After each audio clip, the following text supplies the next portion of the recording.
you enjoy this podcast, look out for my new book, Mondo Documentary, that compiles short essays on hundreds of documentary films. Judd Apatow says it's required reading for anyone who loves nonfiction cinema. It's not on Amazon, but you can order it anywhere in the world from purenonfiction.net.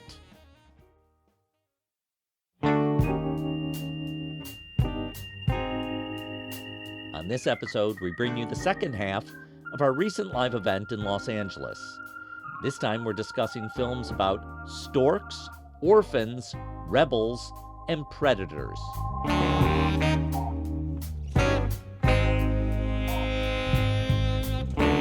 I'm Tom Powers, and this is Pure Nonfiction. Last week, we partnered with our friends at The Ankler to present our documentary spotlight event for a live audience in the Hollywood Hills. Our coverage of the event began with our last episode. Now we present the final four conversations. The films we discuss are The Tale of Silyan, about a farmer's relationship with a stork; UnBroken, about the journey of 7 siblings who survived the Holocaust; Cutting Through Rocks, about an Iranian woman who defies patriarchal rules; and finally, Predators, that analyzes the legacy of a reality TV show. To get started, we'll jump into The Tale of Silyan, that follows a farmer in North Macedonia as he cares for an injured stork. The director is Tamara Kotevska, who was previously Oscar-nominated for Honeyland. Her collaborator on this project is cinematographer and producer Jean Dakar. The film premiered just a month ago at the Venice and Toronto Film Festivals. After TIFF, it was acquired by National Geographic. Here's my conversation with Tamara and Jean. So, Tamara, your film Honeyland portrayed a woman in North Macedonia who had a strong relationship to bees, to honeybees. How did you move from there to this film about farmers and storks? Well, it's not a very big move because the place is just on the opposite hill. So, literally across the hill. It's an area of East Macedonia that we call it the Wild East, and it's really inspiring for films and especially for documentaries. I personally love making films there, even though we shoot all over the world. But it's something special when I tell stories from my own country because I really feel the pain and the problems, and I can speak very loud about these topics and to be heard.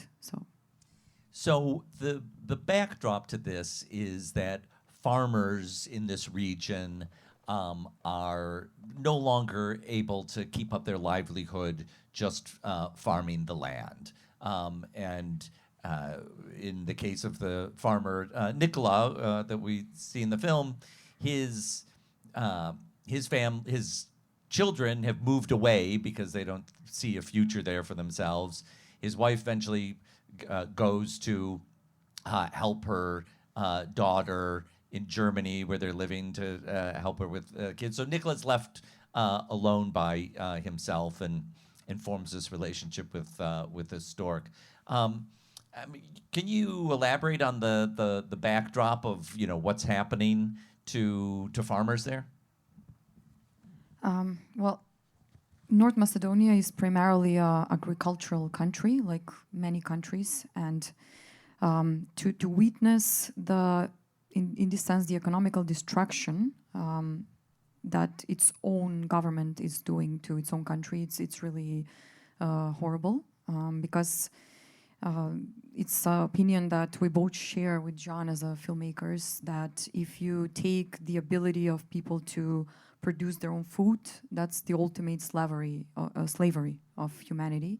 And today we are losing more and more this ability to be able to connect with the land, and we are forgetting the knowledges of our ancestors about maintaining this relationship.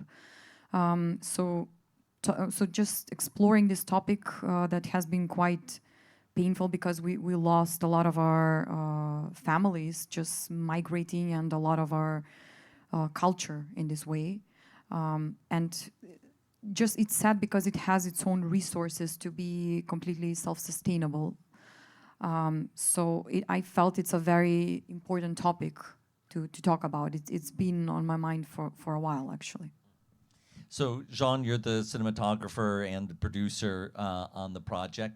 When your team sent me the film over the summer to consider for the Toronto Film Festival, the first question I sent back to the two of you is, well, how much of this is constructed? Because it is so beautiful, it's so intimate.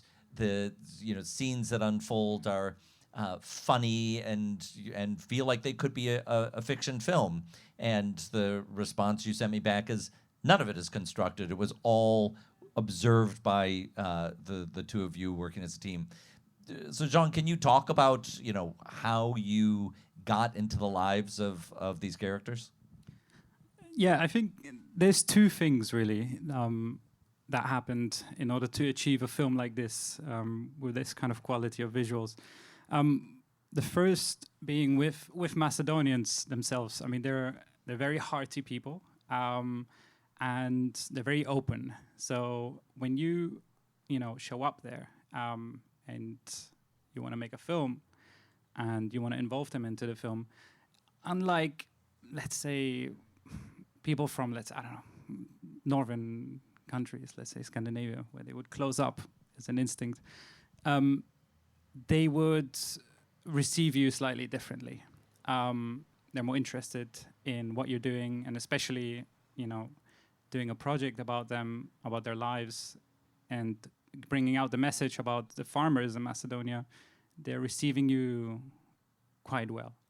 The second thing is just the amount of time that we spend with them. So having those kind of people and then spending many, many months with them, you start establishing a sort of connection where you're breaking the wall completely. I mean, it's just you're melting into their lives, essentially. And you can go closer and closer and closer, which visually that's creating a different sort of look and style, just purely even just with the lenses. I mean, being able to go on a wider lens and going closer rather than far away with a long telelens, being a bit more of a fly over wall. And the same really was with the Storks. I mean, the Storks, you can't really negotiate with them, you can't really talk to them. I mean, it's you just really have to become friends with them somehow. At first, obviously, you have to be far, because otherwise they're just gonna fly off. What we did is we, very early on in the project, we were given a map of all of the stork nests in the country from this environmental organization in Macedonia. And we went out there and we basically looked at almost all of them. And we ended up choosing a couple which we thought are slightly more visually interesting. And we stuck to them. And we were filming them for 2 years, the same nests, which meant that we witnessed 3 generations of storks. The first generation, which was, when we just showed up, and then 2 generations afterwards. And those storks, the 2 generations after, they got used to us. I mean, they grew up with us, so they would let us go really close. We were using a drone also to get up there onto the nest and get quite close.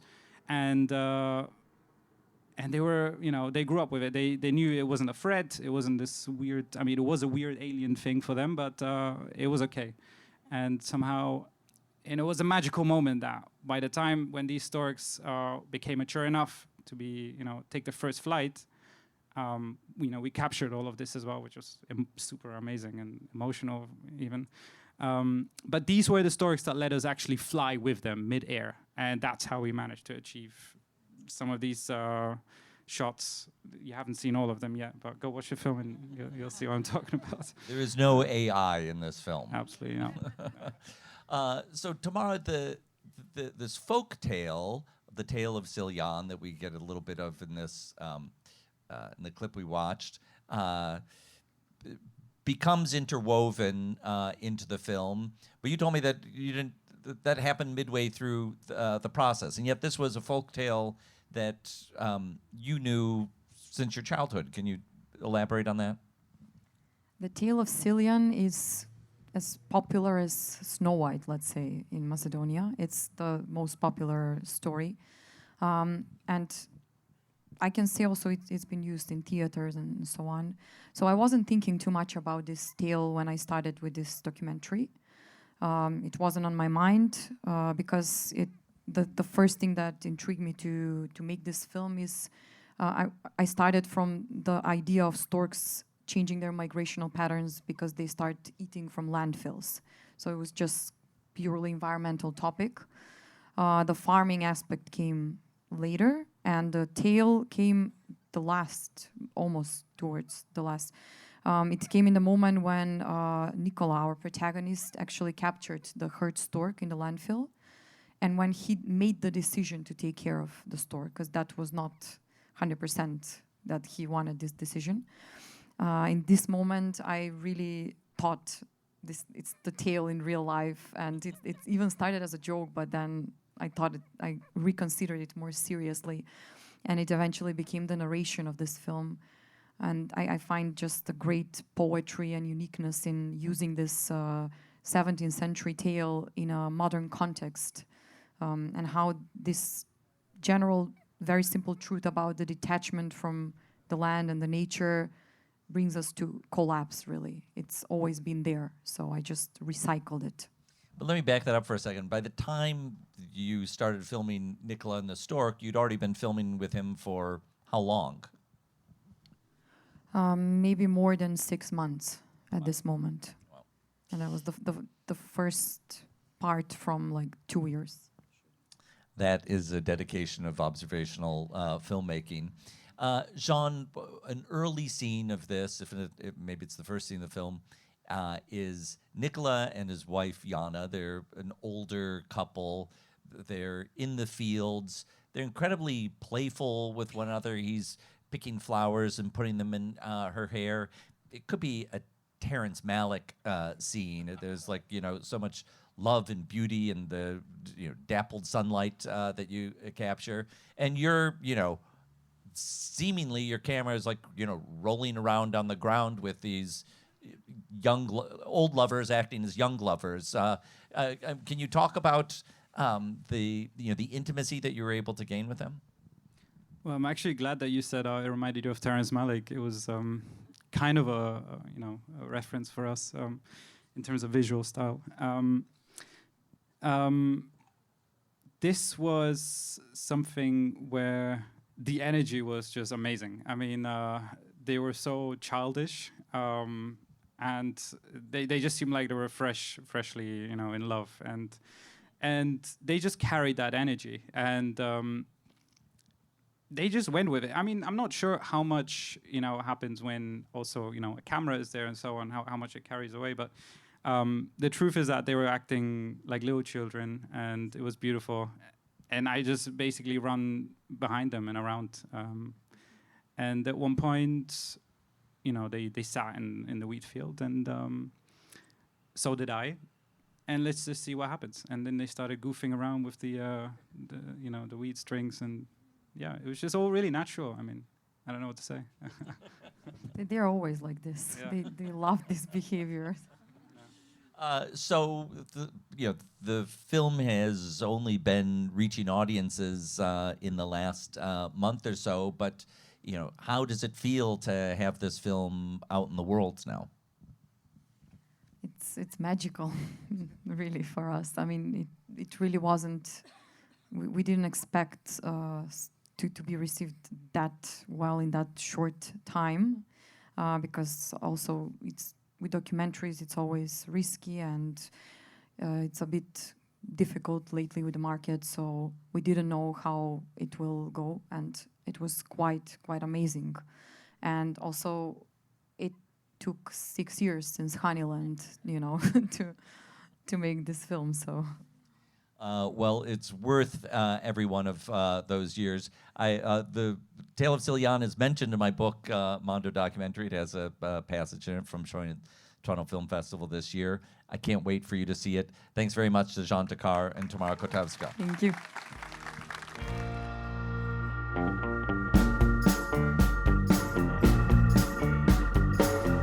Our next film, UnBroken, tells the story of 7 Jewish siblings in the Weber family who grew up in Germany during the Holocaust and escaped death thanks to one miracle after another.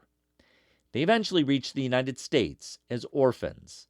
The director, Beth Lane, is the daughter of Bella Weber, the youngest of the orphans. This is Beth's directing debut. It played many festivals, including Doc NYC and the Heartland Film Festival, where it won the Best Documentary Award. It was released in theaters by Greenwich Films and is now playing on Netflix. Here's my conversation with Beth. So, Beth, you grew up kind of knowing some of this story, but as you described, it was very hard to get your relatives to tell you the full version of this story. So, when did you make the decision, and how did you make the decision that you wanted to make this a film, and keep pulling these stories out of your family? Thanks for asking that question, because there is a very, very defining moment when that happened, but I want to backtrack a little bit. I was 6 years old when I learned that my mom was adopted, which is the same age that she was when she came to this country. And when you're 6 and you learn this, I would ask her, well, didn't your mommy want you? And she explained a little bit at the time, but of course my grandparents here in the States were my grandparents, and there's so much love with them. And so I don't really recall exactly when she told me that she was a Holocaust survivor, because she never used those words. And I didn't grow up knowing her siblings, my aunts and uncle. My mother's parents couldn't have children, so I had another uncle and an aunt that were adopted. And so that was my family. And so one of those, the things that scratch at the back of your mind when I asked her about the family, but she did tell me that day that she had all these other siblings. And I said, well, when do we get to meet them? And her response was, never. You will never, ever, ever meet them. And I think when you're 6 and someone tells you no, you want it a lot more than when somebody tells you yes. So it was one of those gnawing things. And I'm an actress, this is my directorial debut, but as an actress, I have a really, really vivid imagination. And I would often fantasize about who were these people that I'm never going to be allowed to meet. And even in high school, I was in an airport, and this lady had bare feet for whatever reason, but she had my mom's feet. And so I would imagine, I wonder if she's related to my mom. So it's just been something that's been burning back there. In 1986, my mother did decide to reunite with her siblings. They had all emigrated to Chicago, and they weren't all still in the area, but most of them were. And so she made a decision to reunite with them, and I found out about it after the fact. So I really felt like I missed out on something really substantial and important.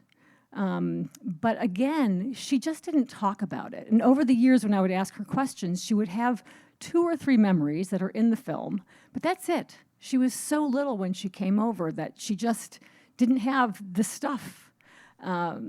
So I missed the reunion in '86. And then in 1994, the United States Holocaust Memorial Museum opened in Washington, D.C. And if you've been to the museum, you start at the top and you wind your way down. And when you get to the bottom gallery, there are pictures of refugees and families that have come over. And my uncle Alphonse had done this, the opening week of the museum, and he came face to face with a photograph of himself. Wow. So journalistically, that kind of exploded everything.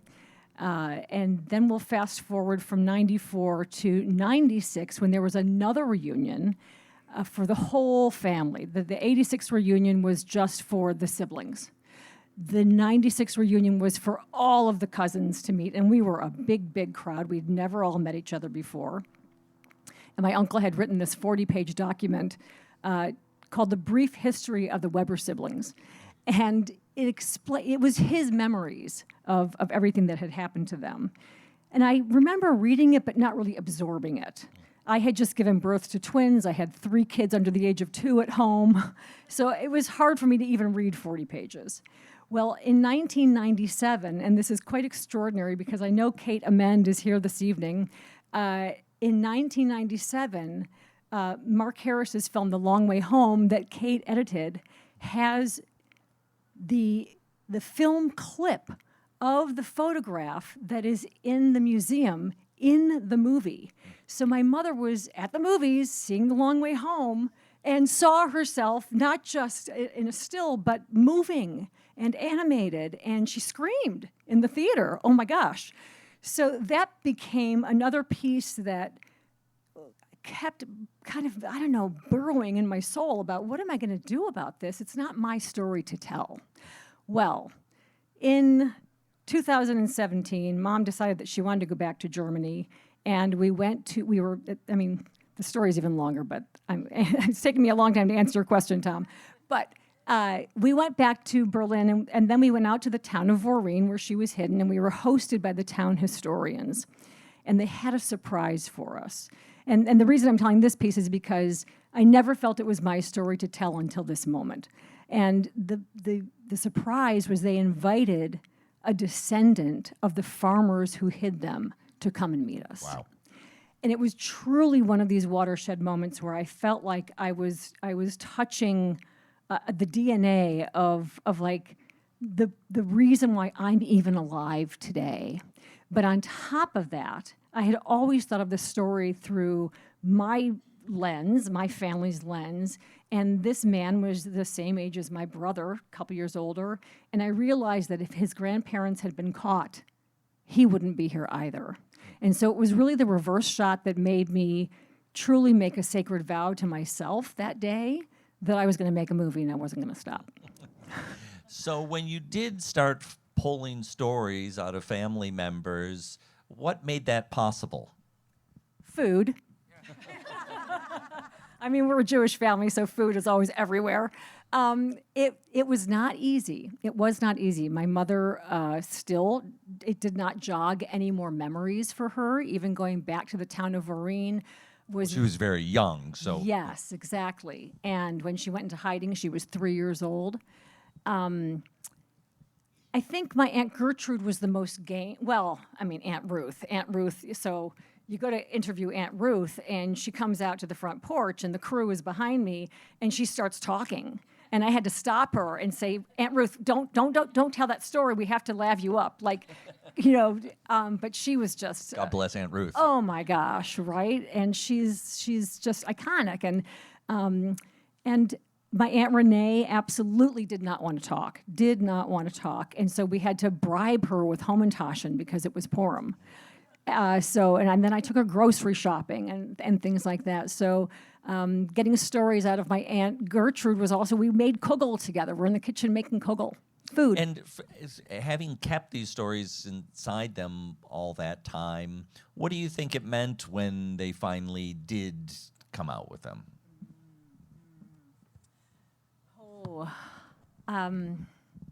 So much, so much. I think that they felt, in many ways, an enormous sigh of relief to be able to unburden themselves of many things that were my family is very lighthearted. They're not a heavy family. They don't walk around the world calling themselves Holocaust survivors or... that just wasn't their MO. But there was a big release, I think from my mother in particular, because she had this thing, because she wasn't in a concentration camp, that she didn't feel that she could own her story. And there's no question that after she and I went to Germany together, and I realized in all my research as well, how deeply persecuted all of them were, that she has begun to own her story. She was on billboards a couple years ago in Chicago, being celebrated as a woman in Chicago as a choreographer. And they were giving her a little byline, and she said, what should my byline be? And she didn't even say Holocaust survivor. And at this point, the film had already, we had premiered, and I was like, Mom, you're a Holocaust survivor. That's going on the bus stop, you know. Yeah.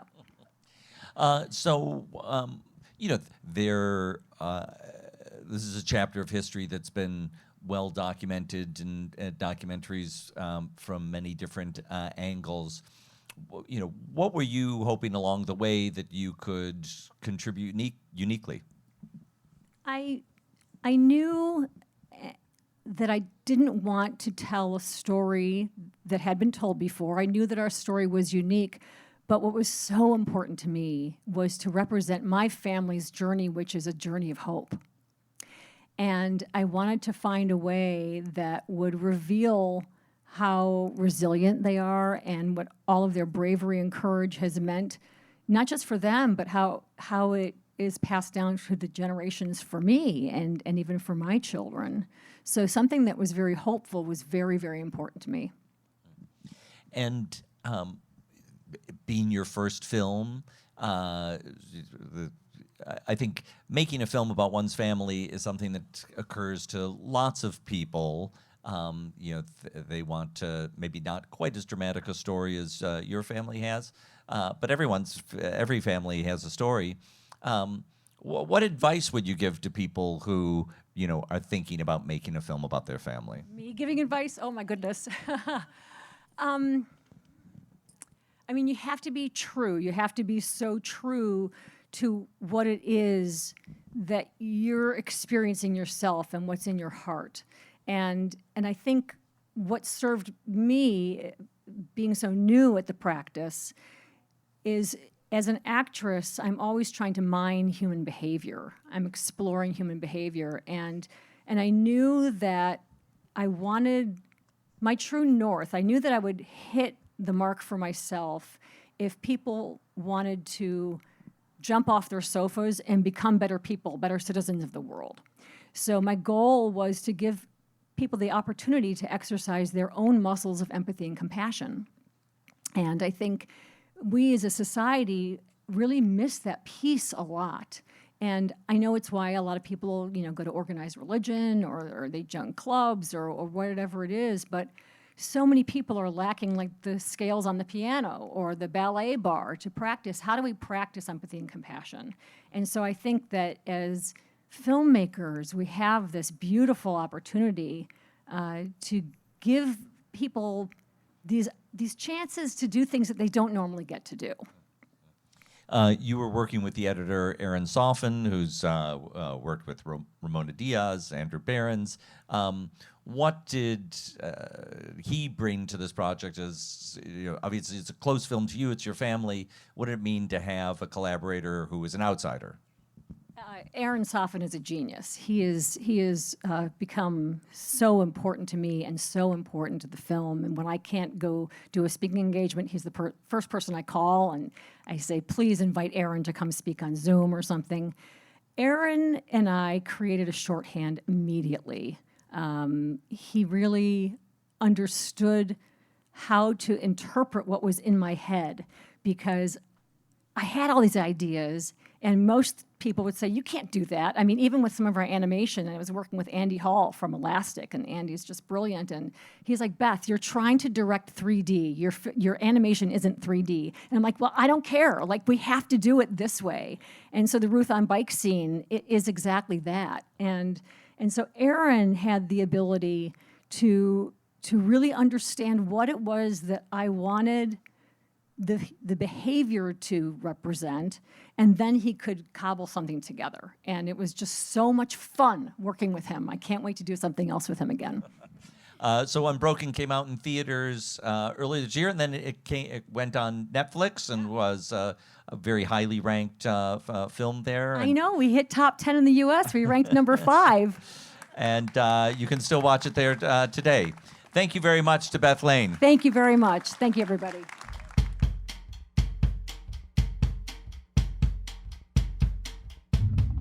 Our third project is one of the most extraordinary acts of observational filmmaking this year, or any year. Cutting Through Rocks is set in an Iranian village following a woman named Sarah elected to the town council. She breaks patriarchal traditions by teaching girls to ride motorcycles and fights to stop child marriages. The film is funny and uplifting, while also harrowing in the odds against Sarah. The film won the Sundance World Cinema Grand Prize for documentary. The directors are Sarah Kaki and Mohammedreza Eyni. They epitomize the indomitable spirit of independent filmmaking. Here's my conversation with Mohammedreza. So Sarah is your partner. Sarah is the name of the woman in the film. Two different Sarahs. How did you and Sarah, your partner, find this remarkable character? Great. First of all, I want to thank you for creating this space to know more about these wonderful stories from all around the world, and also thank you for being here. So let's start from the beginning. It was 2017. I was in Iran, and Sarah was in United States, New York, working on films as editors or filmmaker. And then one day I was in Iran, so Sarah called me, and she was like, I've had extensive research on a woman who has delivered 400 kids as a midwife, and she's the one and only motorcycle rider in the village, in the region, and then she's going to ride for a council seat. So, very interesting story. I had crush on Sarah. I knew her from the past project. So imagine what was my answer. Yes. Also, I had another reason to accept Sarah's... You don't need another reason than yeah, that. Yeah, that's strong. I'm coming from the community of Azeri-speaking community in the northwest of Iran. So as a male director, it was not possible for me to get access to women, to the corner of the life of the people because of the patriarchy. And a man like, are you going to make film about our wives or daughters? No, it was not possible. So Sarah Haki made it possible. So we decided with Sarah Haki to make a film about Sarah Shahverdi. And I think that to make films like Cutting to Rocks, we need two Sarahs. One behind the camera, one in front of camera, with the same mission of fighting for something that they think that it's important. So how long a time did you film with Sarah? Actually, it was 7 years in production. And it took a lot of risks for us. Many times we are not sure that we are going to finish this film. And now it's like a miracle. Each time I watch the film, I'm like, we did it. We made a film about a very brave woman, so I asked ourselves that why we shouldn't be brave, like our main character. So it was possible through, a lot of up and downs and a lot of uncertainties. Well, I mean, that span of time that you film with her yields an incredibly rich narrative because we see her at moments where she's gaining power when she gets elected to the council, and then we see, pushback on the power that she has, and there's a film with a lot of twists and turns to it. I mean, what kind of kept you going? How'd you know after the first year that you weren't done? Very good question. I remember you wrote something about, for me, it was enough if a film was only about a woman who runs for a council seat and win. But then, we thought we want to see what she wants to do with this power.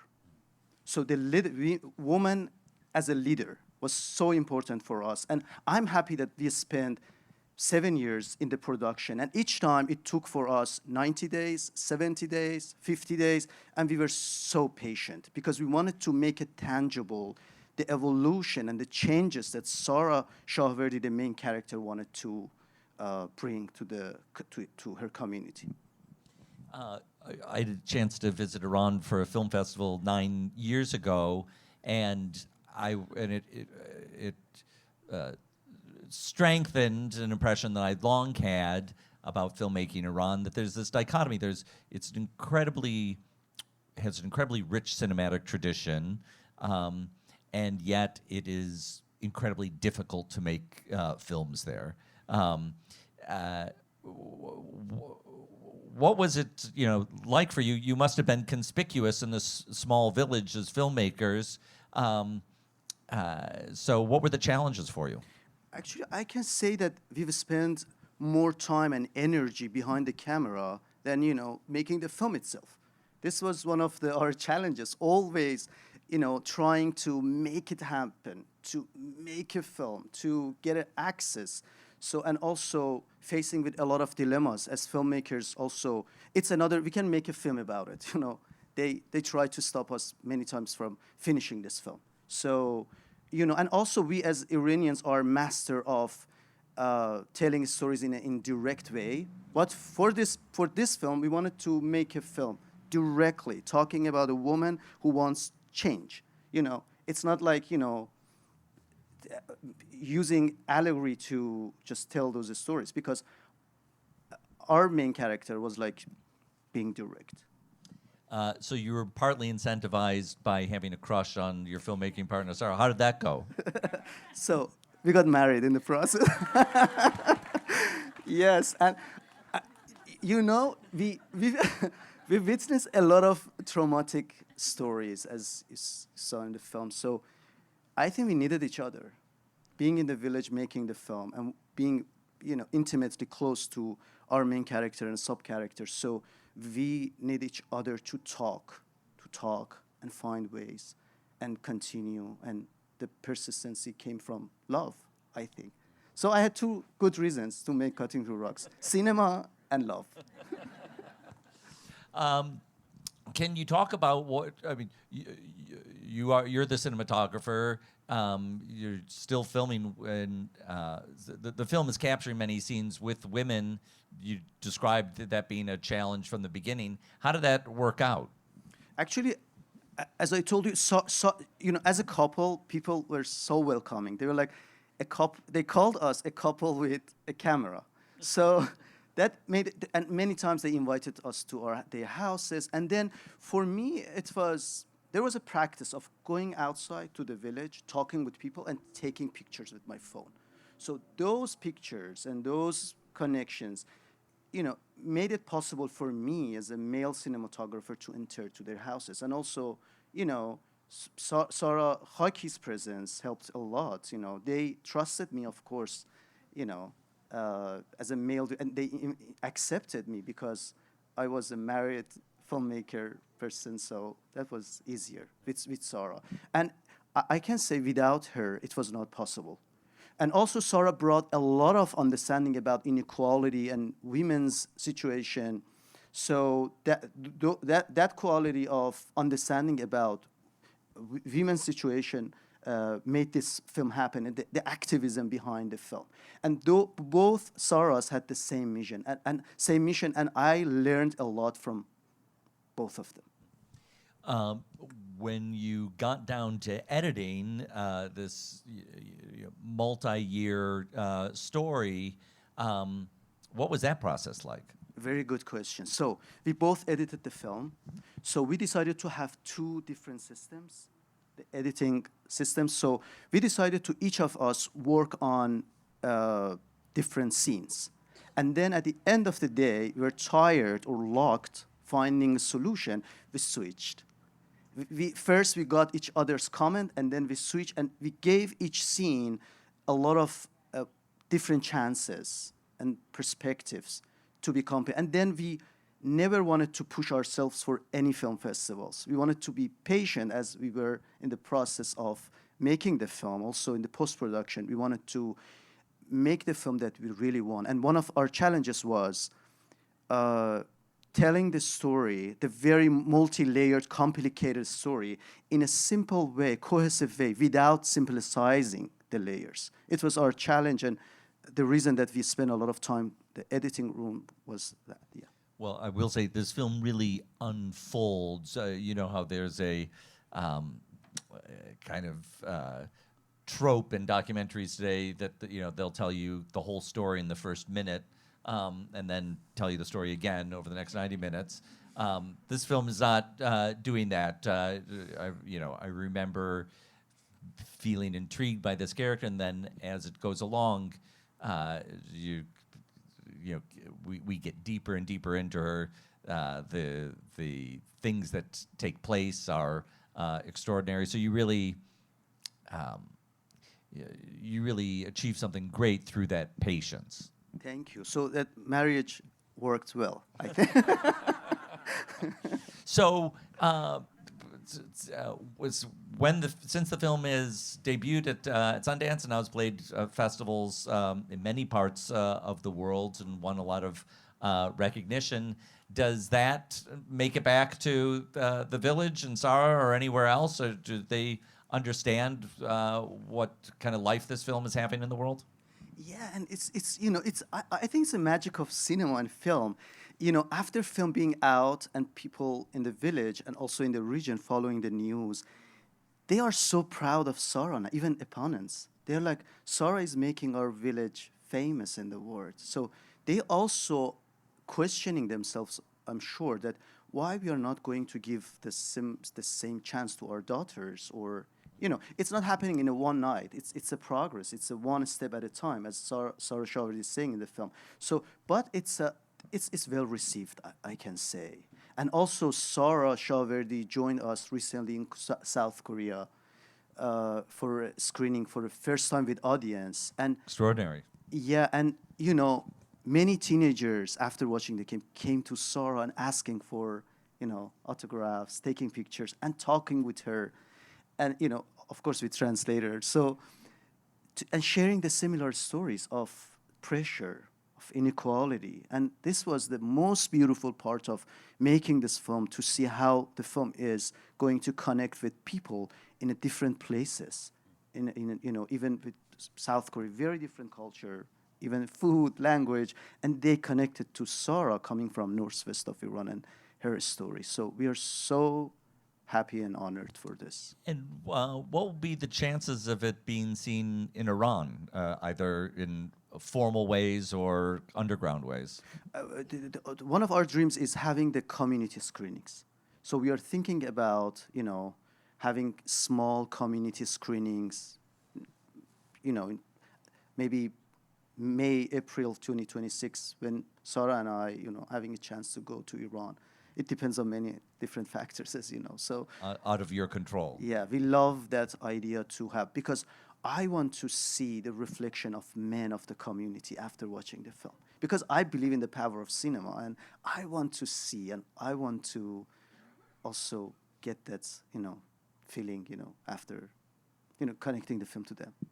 Well, the power of cinema is on vivid display in this film. It's been playing at festivals and is going to be doing some theatrical screenings this year. It's a truly independent production. So please do hunt down any chance you have to see Cutting Through Rocks. Thank you to Mohammedreza. Of course, thank you, and thank you.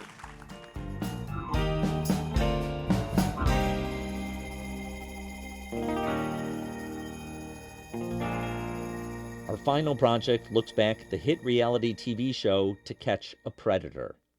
The show set out to identify child predators by creating sting operations with the help of police. The documentary Predators uses extensive outtakes from the original show that were made public during court cases. Director David Osit also interviews the host of To Catch a Predator, Chris Hansen, and looks at the copycat productions that now appear on YouTube. Predators premiered at Sundance and was acquired by MTV Documentary Films and released in theaters. It will eventually come to Paramount+. This conversation was recorded a few days after our Los Angeles event. I connected by teleconference to director David Osit and producer Jamie Goncalves. David, let me start with you. As I understand it, you had a long fascination with the show To Catch a Predator. Can you describe what that fascination was? Yeah, I mean, I was fascinated with the show. It was airing for less than 20 episodes over the course of 3 years, and everyone from the age of 10 to 80 has heard of it. And it just had such an enduring impact culturally. And when it was first on, I think we were all fascinated, people my age, when it was on, 18, 19, 20 years old, just watching it, never seeing anything quite like this before, this mix of schadenfreude and horror. And something about it just felt a little bit lurid, but safe, because it was part of a news program. And that was really the thing that I remembered as the years went on, and I started to, only think about it in passing. It was just this news show. But then revisiting the show years later, I realized it was in many ways the prototype for what became a lot of modern true crime entertainment, which was journalism and law enforcement working together to create what was basically entertainment. And I hadn't realized that until I unpacked it 20 years later.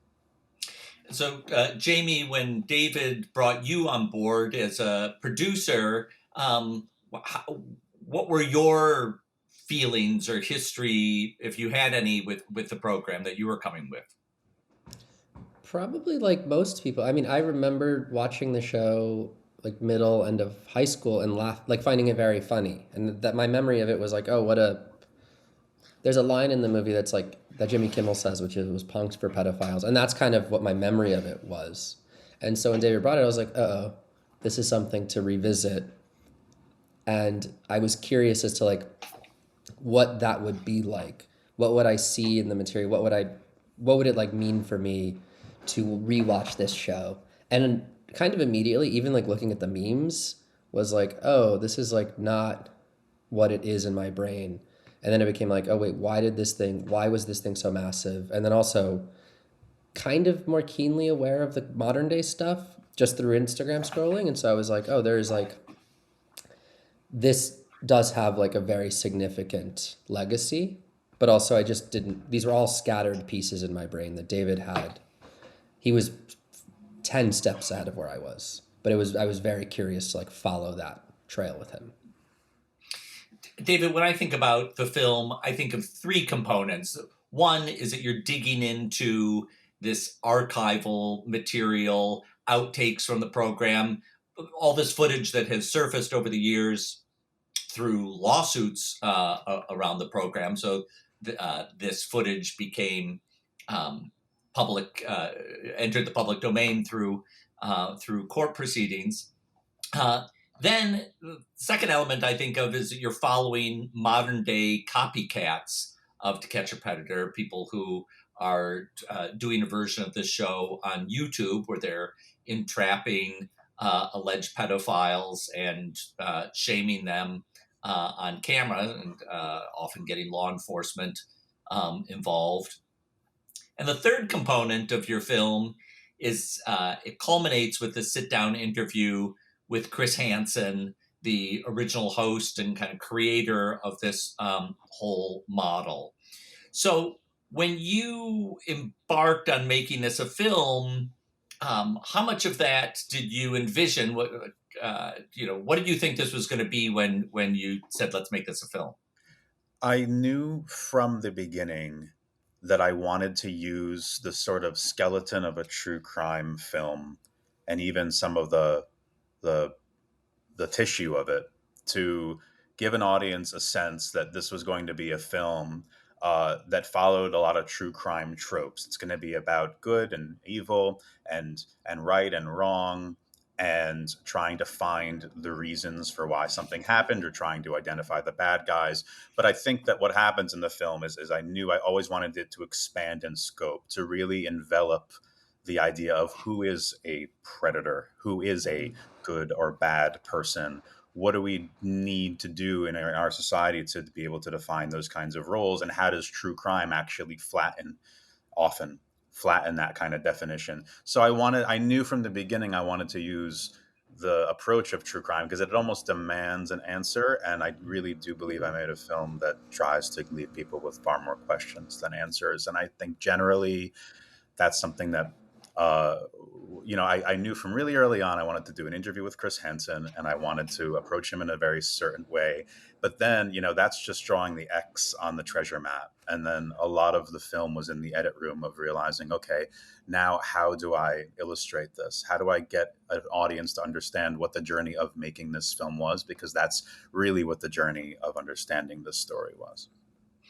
Can I get you to elaborate on this idea of seeking more questions than answers? And as I ask that, I think about, maybe a kind of irresistible expectation that we often bring to watching documentaries, that I'm going to walk away with some truth that I didn't have. Maybe, something is being exposed that I didn't know before, or something is being clarified, or history is being rewritten. So that's a natural expectation that people bring to documentaries. Can you talk about how you were, it sounds to me like trying to do something different? You're exactly right, Tom. I think that that's really what people assume they are going to get when they sit down for 80 minutes or 90 minutes of a documentary, sometimes longer than that. They're hoping that by the end they will be able to talk about it at their dinner parties and be experts on the field, and they even have some answers, and they're armed with some knowledge or at least some confidence in an issue to be able to figure out, well, why does this happen? Why does the world look the way it looks? And that's nice if it works. But not everything can be broken down that way. Certainly not when this film is really actually, when I realized it was really working as a film is when I realized it had a lot to say about what I do for a living too. Mhm. And a lot of what this film really is about for me is me struggling at times with thinking about, well, what are the similarities between me and some of the people that I feel somewhat critical of? How much are my decisions influenced by making something that's more palatable to audiences and therefore more entertaining, but it's still based on the lives of real people? How much of my decision making is oriented around trying to make decisions that are about the fact that I do this for a living? I'm not saying I'm right or wrong, but I am trying to ask questions that the show To Catch a Predator and a lot of true crime and a lot of documentaries don't really ask of themselves, which is there more to the story than just by sitting and watching a movie, you're a good person, you're on the side of good? There's maybe a little bit more to it sometimes. And I really felt most excited about working on this film when I realized that I could ask some of those questions by looking at this phenomenon, but really realizing it's not so much a documentary about To Catch a Predator. It's just, how do shows like this, how does entertainment like this, that's about human lives and about erasing humanity at times, how do these shows make us feel, and what kind of society do they build for us? So, Jamie, one part in the film where this is intensely felt, these blurry lines over the ethics of documentary filmmaking, that occurs when you and David are following one of these self-appointed gonzo YouTube journalists, and maybe journalists, I use the word broadly, who has lured someone to a hotel room who thinks they're coming to meet a minor for sex, and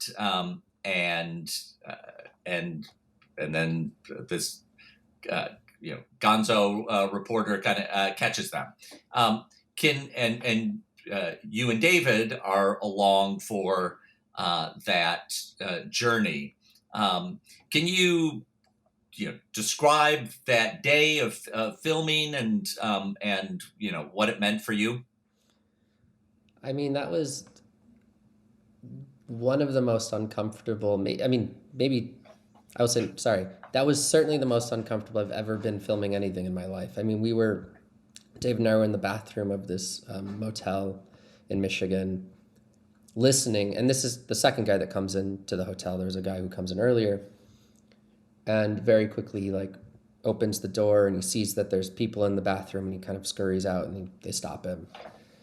It's long confrontation, and sitting in this bathroom listening to this guy who you're horrified by. You're this guy came to meet a minor here in this motel. And then you're also horrified by the cameras and the conversation, and you're kind of I remember just feeling really gross, and also our camera's there and we're there, and just wanting desperately to create some line between what Skeet's doing and what we're doing, while also feeling we're in the same space. We're filming this guy also. This guy has, to him, there's no difference between them. He doesn't even know that there's two different things happening. And I just felt so complicated. And I think that moment is oftentimes, how people, which is to me the great success of the movie, is it allows you, it's a Rorschach test. It allows you to go into the space, go into To Catch a Predator, go into the where I stand with true crime, where I stand with the pedophile hunting like complex and industry, and lets you ask those questions of yourself. And that moment, sitting in that motel room with David, was like a moment of deep inner reflection, while also being in this like huge inner turmoil and very uncomfortable situation and scene. Yeah, complicating. David, midway through the film, you make a kind of brief disclosure that as a young person, you had your own experience being victimized by a predator.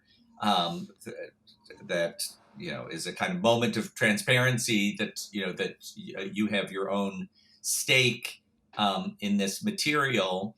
Can you talk about the decision to include that in the film and what it meant for you to be dealing with these issues in relation to your own history?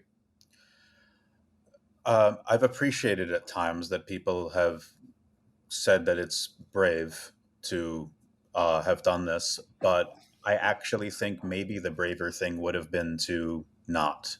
I think to disclose it is to say there's a reason why I'm interested in looking at people's humanity. It's because I think as a survivor, your humanity's also erased. You're also not seen clearly. And I think the person who sees you least clearly is usually yourself in these situations. And so for me, there was something about power, and I think that there's a character in the film, a wonderful person named Tikoi, who's a present day decoy who works with the present day predator hunters that we feature in the film. And we talk about how she was also victimized as a child. And there's so many ways that her and I are in the film ping-ponging off of each other and having a similar experience, in that what we are all trapped in, viewers, creators, documentary filmmakers, predator hunters, predators, is this cycle of hurt, a cycle that doesn't really allow people to heal, a cycle that doesn't allow room for a social floor to fix us, because the reality is that there isn't an army of therapists meeting these men when they're arrested. There's just police. That's our social floor in this country and in many other countries in the world. And so for me to be able to acknowledge my own reasons for being interested in this issue, but also I think for an audience to see that despite this having happened to me and people like me, there's still a world where we can carry both curiosity and empathy for people at the bottom of our society, which in this case is people accused of the worst crime imaginable. It doesn't necessarily cost us something to consider how we treat them is how we can treat anyone that we decide isn't worth humanity. And we see that on a mass scale all the time in our world. So that's one of the reasons that it felt important for me to include my own story. And ultimately, it changes your experience of watching the film. And like we were talking about earlier, in a world of documentary media that's really just designed to affirm you and give you more rage and give you more frustration and anger, I liked the idea of knowing I could make a film that's going to challenge some people and give them an unexpected experience and have them argue with their friends and family and walk out of a theater feeling confused in a positive way. I think that's something that we like in our fiction films and we need more of in our nonfiction films. Well, I want to thank you both for this complex film. It's playing in theaters throughout the country, and it will eventually be coming to Paramount Plus. Thank you, David Osit and Jamie Goncalves.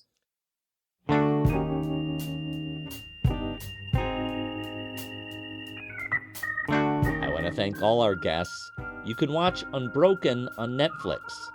The other 3 films continue to play at festivals. Next month at Doc NYC, you can see The Tale of Silyan, Cutting Through Rocks, and Predators. Thanks to the Ankler team, including Janice Min, London Sanders, and Hannah Hensler.